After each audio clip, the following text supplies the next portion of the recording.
இப்போ நீங்கள் பார்க்குறது தான் முதல் குட்டி திரச்சி இப்போ வந்துட்டுருக்குது. அது எவ்வளோ அழகாக வந்துட்டுருக்குங்கிறத நீங்கள் பார்த்துட்டே இருக்கலாம். அடுத்தது ரெண்டாவது ஒரு குட்டியும் வந்துட்டுருக்கு. இதில் ஒரு அதிசயம் என்னென்னா, முதல் குட்டி வந்து தலை வாக்கில் வருது, ரெண்டாவது குட்டி வந்து வால் வாக்கில் வருது.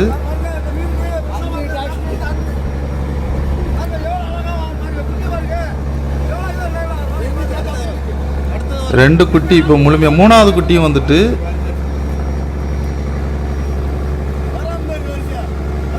மூணாவது குட்டியும் வால் வாக்கில் தான் வருது. அந்த முதல் குட்டி மட்டும் தலை பாகத்து வழியாக வந்துச்சு, பாக்கி உள்ள இந்த ரெண்டு குட்டியும் வால் பாகம் வழியாக தான் வெளியே வந்திருக்குது. இன்னும் குட்டி இருக்குதுன்னு சொல்லிட்டு அவர் தடவை பார்த்துக்கிட்டே இருக்கிறாரு.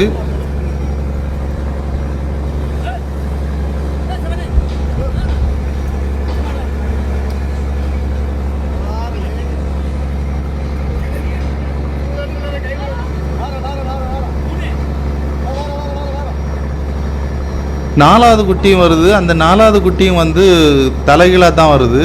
அது ரொம்ப ஆக்டிவாக இருக்குது. அந்த நாலாவது குட்டி வந்து, அந்த மூணு குட்டியுமே வந்து கமந்து வந்துச்சு. இந்த நாலாவது குட்டி வந்து மலர்ந்து வருது.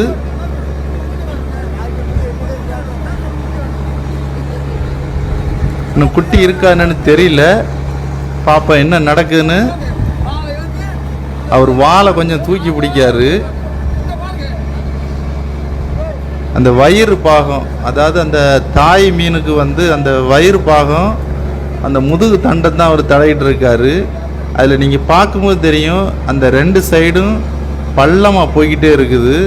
இந்த குட்டி வர்றதுக்கு முன்னே அதெல்லாம் வந்து ரொம்ப பெருசாக இருந்துச்சு. இந்த குட்டி வர வர அந்த இது வந்து பள்ளம் கூடிக்கிட்டே வருது. இன்னொரு குட்டி இருக்குது. அவர் வாழை பார்த்துட்டாரு.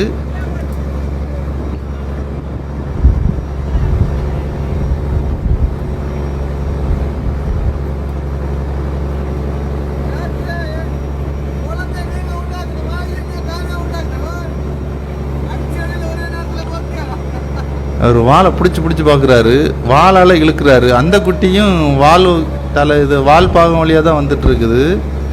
இப்போ 5 குட்டி வந்துட்டுங்க. இன்னும் குட்டி இருக்குதா என்னன்னு தெரியல.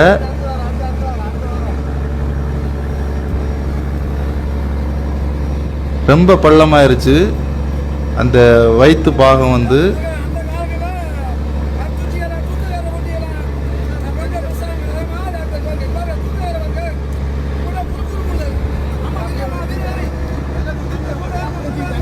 குட்டி இல்லை போல்.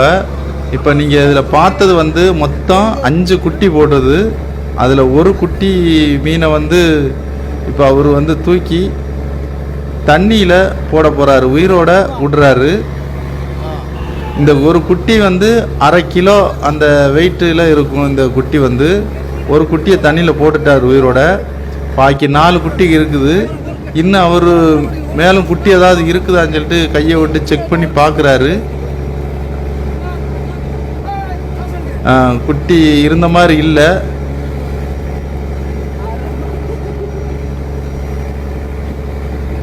குட்டி தெரியலை. ஓகே, அந்த வயிறு பாகம் வந்து ரொம்ப பள்ளமாயிருச்சு அந்த தாய் திரச்சி மீனுக்கு.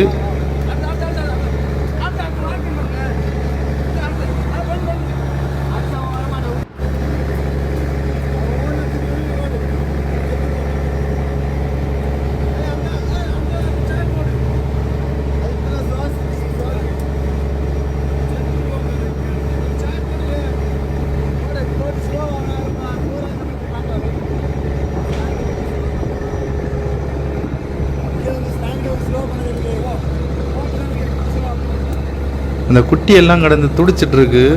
இதில் ஒரு விஷயம் என்னன்னா, இப்போ ரெண்டாவது குட்டியையும் இவர் தூக்கி தண்ணியில் போட போகிறாரு, போட்டுட்டாரு.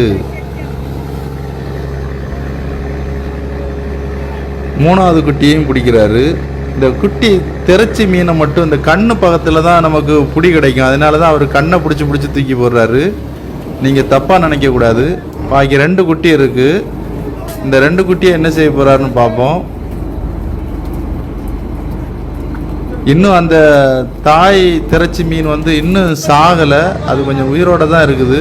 இந்த 2 குட்டி திரச்சியும் எடுத்து தண்ணியில் பாக்ஸில் தண்ணி பிடிச்சி அதை உயிரோட ஓட விட்டுருக்காங்க. இப்போ தாய் மீன், அதாவது தாய் திரச்சி மீனை வந்து இப்போ அவங்க இழுத்து கொண்டு போகிறாங்க. இந்த திரச்சி வந்து ஒரு 25 கிலோ வெயிட் இருக்கும். இதை இன்னும் நாங்கள் அப்படியே ஐஸ் பாக்ஸில் இறக்கி ஃப்ரீசரில் வச்சுருவாங்க இந்த திரச்சி மீனை வந்து.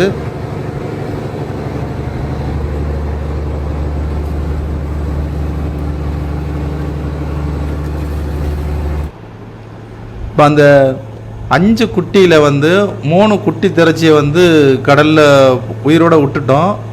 இப்போ 2 திரச்சியை வந்து பாக்ஸில் தண்ணி ஊற்றி ஓட விட்டுருக்கோம். அது எவ்வளோ அழகாக ஓடுது அப்படிங்கிற காட்சியை நீங்கள் இப்போ பார்த்துட்ருக்கீங்க.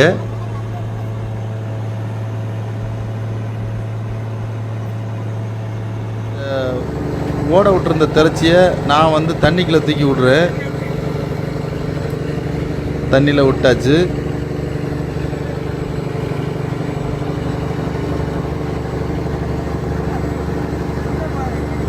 அது எவ்வளோ ஸ்பீடாக நிற்கிதுன்னு மட்டும் பாருங்கள். அந்த திரச்சி மீன் பிடிக்க முடியல என்னால், இருந்தாலும் கஷ்டப்பட்டு தான் நான் பிடிச்சேன்.